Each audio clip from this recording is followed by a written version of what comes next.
When was the last time you felt genuinely small? In a good way? Not distracted, not overwhelmed, but suddenly quiet inside. Maybe it was standing under a night sky, hearing a piece of music that stopped your thoughts, or realizing how vast the world really is. Most of us spend our days trapped inside our own heads, plans, worries, identities, constant self-focus. But there's a specific mental state that can interrupt that loop. It can make time feel slower, soften anxiety, increase generosity, and reconnect you with meaning, even after just a few minutes. That state is called awe, and it changes how your brain processes the world. Welcome to Mini Mind Hack. Today we're exploring what awe actually is from a psychological and neuroscientific perspective, not as a vague feeling, but as a measurable mental state. We'll look at what happens in your brain during awe, why it shifts behavior and perception, how cultures have used it for centuries, and how you can deliberately create small moments of awe in everyday life. Awe is an emotional response to something that feels vast and challenges your usual way of understanding the world. It often arises when you encounter something larger than yourself, a mountain range, the night sky, powerful music, or a work of art that stops you in your tracks.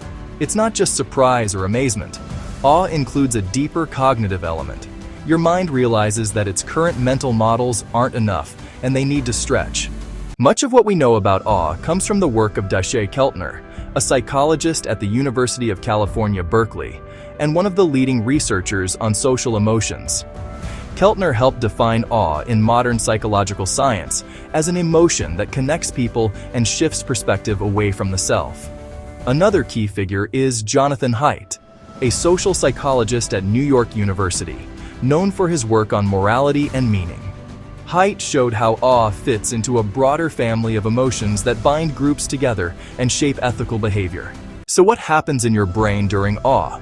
In simple terms, the brain networks responsible for self-focus, your worries, plans, and internal narrative, temporarily quiet down.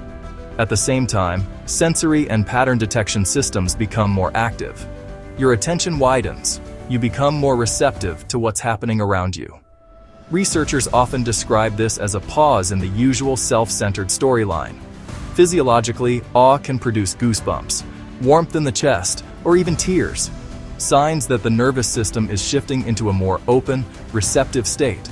Psychologists describe several mechanisms behind this shift. One is the small self effect. You feel smaller but not diminished, less trapped in your own concerns, more connected to others and the world. Another is cognitive accommodation. Awe forces your mental models to update because reality doesn't fit neatly into what you expected. Awe also changes how you perceive time. Many people report that time feels expanded, as if moments slow down, which helps explain why awe experiences often feel meaningful and memorable. Importantly, these effects are measurable. Studies show that after experiencing awe, even something as simple as watching a short nature video, people tend to become more generous, more cooperative, and more willing to help strangers.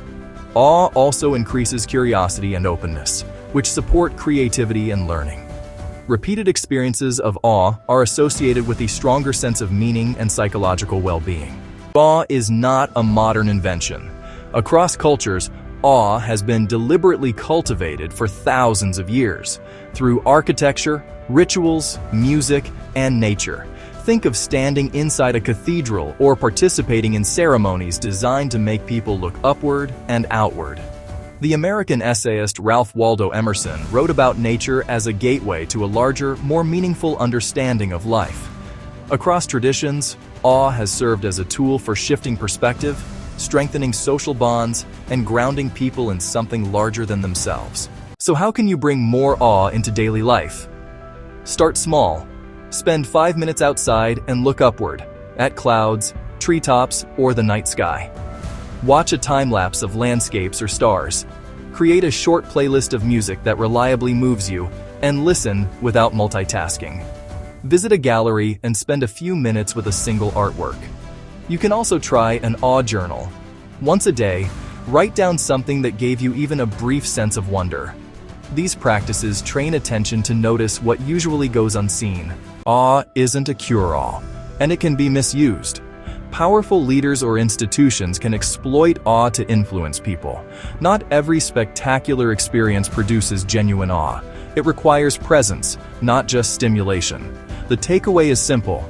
Awe quiets the self, widens attention, and restores perspective. Try one 3-minute awe moment today. Look up at the sky, or listen to a piece of music that truly moves you, and notice what shifts inside. If you've experienced a moment of awe recently, share it in the comments. I'd genuinely love to hear what it was. And if this helped you see awe differently, stay tuned for the next mini mind hack. Thank you for watching.